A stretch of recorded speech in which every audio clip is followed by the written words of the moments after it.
It looks like Meghan Markle's regular pleas for privacy have fallen on deaf ears. In addition to harassment from the press, many of her fellow celebs have now turned on the former working royal. Donald Trump might have praise for the royal family, but he's taken a dim view of Prince Harry and Meghan Markle. Trump spoke about the couple encouraging Americans to vote for his opponent Joe Biden in a 2020 press conference and singled out Meghan. I'm not a fan of hers. I wish a lot of luck to Harry, because he's going to need it.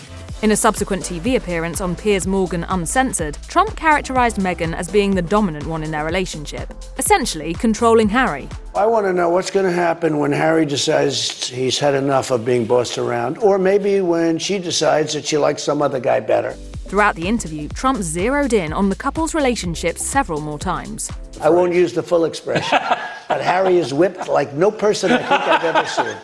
Chris Rock has never been afraid to speak his mind while doing stand-up. In his 2023 Netflix special, Selective Outrage, he took aim at Meghan with characteristic candor while discussing how she and many other people seem to be adopting the role of victim. Seemed like a nice lady. Just complaining. I was like, didn't she hit the light-skin lottery? Rock also mocked Meghan's claims of being shocked when she allegedly encountered racism from some members of the royal family. Gone on Oprah, I didn't know. I had no idea how racist they were. It's the royal family! Rock then doubled down, pointing out the checkered history of the British monarchy on that particular topic. They invented colonialism. They're the OGs of racism. They're the Sugar Hill Gang of racism. Howard Stern has made a lot of enemies thanks to his very public opinions. After he weighed in on the Harry and Meghan Netflix series, it's likely Meghan is among them. Speaking on his Sirius XM show, the radio host said the pair came across as whiny. And while he admitted he felt compassion for Harry about the loss of his mother, Princess Diana, and the shoddy treatment she received from the royal family, he'd ultimately lost patience with Harry and Meghan's antics. It's just very weird to watch two people who keep screaming, we wanted our privacy. And then, what is their special? He went on to highlight that the Harry and Meghan series revealed so much about their family and private life in spite of the many issues they've voiced with media attention over the years. Stern also played TV critic by sharing his blunt review of Harry and Meghan as a show. It's like the Kardashians, except boring. Newspaper editor turned TV personality Piers Morgan has spent his career dishing on Britain's royal family. While he's praised some and vilified others, he initially emerged as one of Meghan's early supporters. That was evident from his 2017 tweet celebrating news of her engagement to Prince Harry. Referencing his then positive relationship with Meghan, he wrote, "My friend will make the perfect modern bride." He followed that up by congratulating Harry in a Daily Mail column, in which he described the future Duchess of Sussex as a real keeper. In time, though, Morgan did a complete 180. He transformed from one of Meghan's biggest supporters to one of her most vehement critics. In 2018, he wrote a Daily Mail column that thoroughly eviscerated her. It read, in part, "Meghan Markle is a ruthless social climbing actress who has landed the role of her life and is determined to milk it for all she can." Since then, Morgan has continued to go for the jugular. Nobody set out to destroy you. You destroyed yourselves in this country with your ludicrous, hypocritical behaviour. He offered some particularly venomous words in yet another Daily Mail column criticising Meghan's appearance on The Ellen DeGeneres Show. He wrote, "Meghan behaved like such a gormless, desperate reality TV star on her vomit-making Ellen Cheesefest that even a Kardashian would have deemed this humiliating fiasco too brand damaging." Daytime television host Wendy Williams was in rare form when she shared her thoughts about Meghan during a 2019 episode of The Wendy Williams Show. At the time, Meghan had just given an interview in which she claimed to have had no idea of the degree of scrutiny she'd be under after marrying Prince Harry, a notion that Williams found to be wildly implausible. Meghan Markle, nobody feels sorry for you. You knew what you were signing up for, girl. Williams continued to poke holes in Meghan's assertion of ignorance that marrying Harry would catapult her to the upper echelons of fame. In Williams' words, she shouldn't have been surprised by the increased paparazzi, quote, "because you're now a royal." She pointed out that photographers never followed Meghan around while she was on Suits, and proceeded to remind viewers that a desperate Meghan had once tried to get a job on her show as a model. Bethenny Frankel has never been one to keep her opinions to herself. That personality trait served her well as one of the Real Housewives of New York City, and then as host of her own daytime talk show. Not surprisingly, Frankel has plenty to say about Meghan in a video posted to TikTok.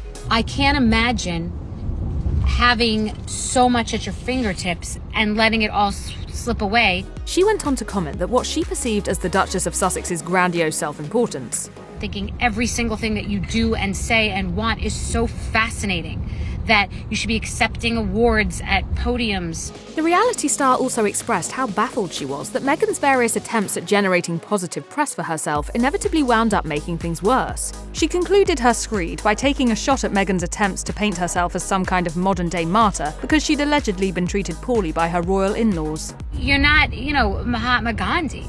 Like her pal Piers Morgan, Sharon Osbourne has a long history of holding Meghan Markle in low esteem. That opinion was on full display during one of her frequent appearances on Piers Morgan Uncensored, during which the two discussed the Harry and Meghan Netflix documentary series. Osbourne directly highlighted the numerous allegations of victimization that Meghan made during the documentary. It was all very distasteful, Piers. I was totally bored by the whining.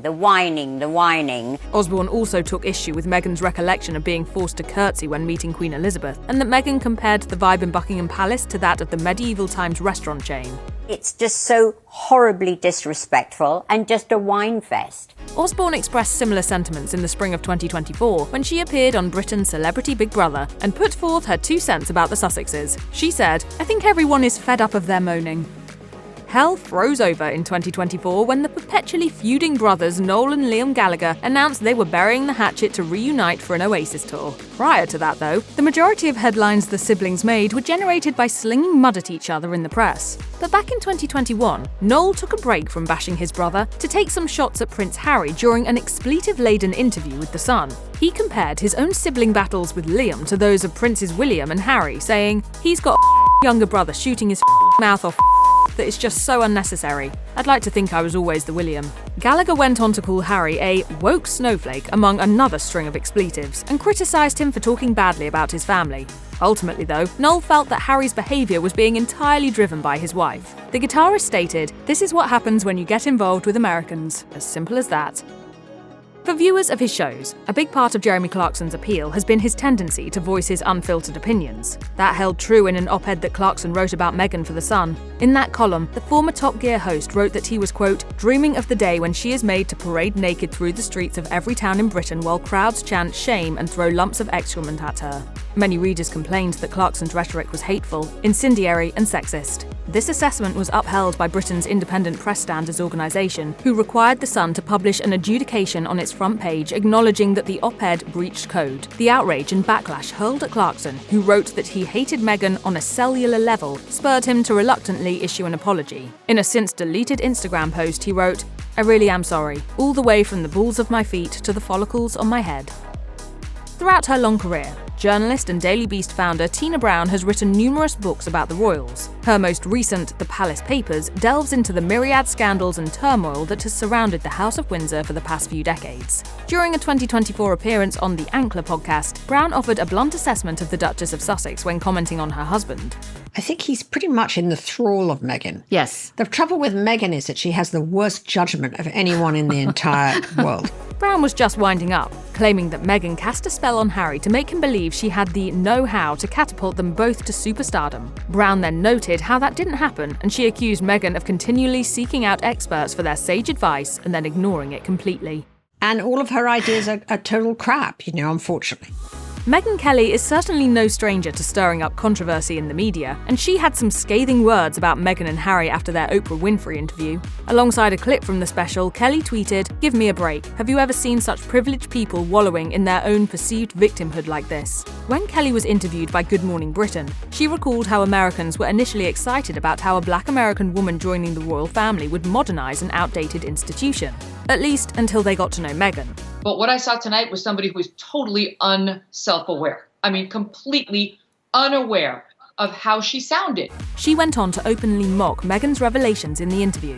I wasn't planning on saying anything shocking, except for my husband's racist family almost drove me to suicidal thoughts while I was pregnant. Kelly also mocked Meghan's claims of being surprised by all the attention that the media placed on her. Like others on this list, the reporter balked at the notion that Meghan didn't understand what she was signing up for. She became a royal. She married a prince. The press is going to cover you. Singer-turned-ET Canada host Keshia Chanté has spoken her mind about Harry and Meghan multiple times, and she's been blunt. In May 2021, for example, she commented on Harry's assertion that the First Amendment was bonkers when complaining about being followed by paparazzi wherever he goes. As a Canadian who was then living in Los Angeles, Chanté admitted that if Harry was seeking a place where he could live in privacy, LA wasn't it. Strange to me because it's like, you have that life and you chose to move to LA. Previously, Chanté admitted during an episode of ET Canada that she also found herself perturbed by a certain habit of Meghan's when she and Harry are interviewed. She said, "On a side note, it always trips me out when Meghan stares at Harry while he's talking. I'm always like, what are you looking at? Is there something in his teeth? Like, what's happening? What are y'all looking at? Can I see too?"